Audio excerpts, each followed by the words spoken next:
3, 2, 1, 0, ignition. Hello, the listener. Welcome to universalexports.co, where we cover everything including motoring, walking, eating, drinking, astronomy, photography and film, science, and much, much more. Stay tuned for the Plat du Jour. We'll see what's on today's plate. Coming up now. You are now tuned. You most certainly are. And today on Universal Exports, we'll be in the kitchen with Stefano, in the garden with coffee, and in the heat with Elvis and 10 of his friends. We'll have a look at the MCC restoration of Apollo and also the potential of the asteroid Earth collision due in October. And what about that sheet of paper that sold for half of the total budget of the film Casablanca?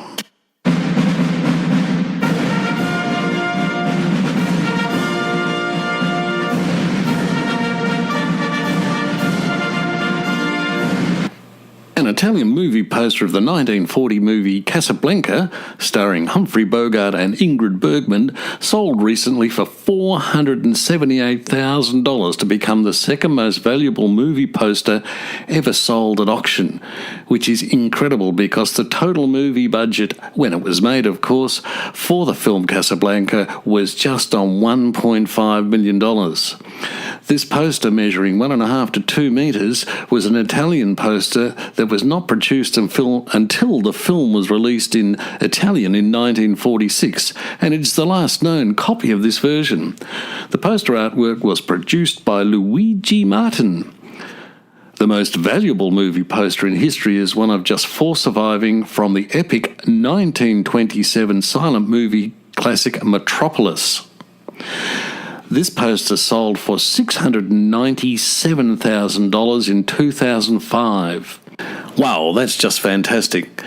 Gives me hope for my poster of Frank Trainor's jazz band that I obtained, in an interesting fashion, in about 1964. I bet, though, it's probably not worth more than 2 6 halfpenny. Now, here's a tip from my good friend Stefano Di Pieri from Stefano's restaurant in Mildura.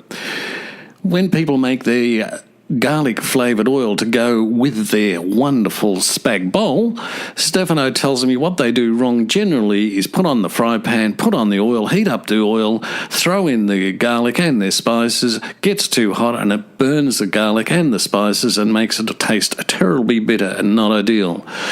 His suggestion is to cut up your garlic into reasonably fine pieces, but not too fine. Any other spices add with that, and then put those into a separate metal bowl. Heat up your oil independently. When it's got to the right warm temperature, just then gently pour the oil into your metal bowl with the garlic and the spices. Nothing will be burnt, and you will have the best tasting flavoured garlic oil for your spag bowl that you've ever done. Thanks for being with us today at universalexports.co. Send us your comments, your thoughts, your ideas, things that you'd like us to cover that'll make us all a lot more interesting at the dinner parties and barbecues. Write to info@universalexports.co. Tune in next time and we could be talking how we could slow global warming by making brighter clouds. Or should we? Thank you for listening to this episode of Universal Exports.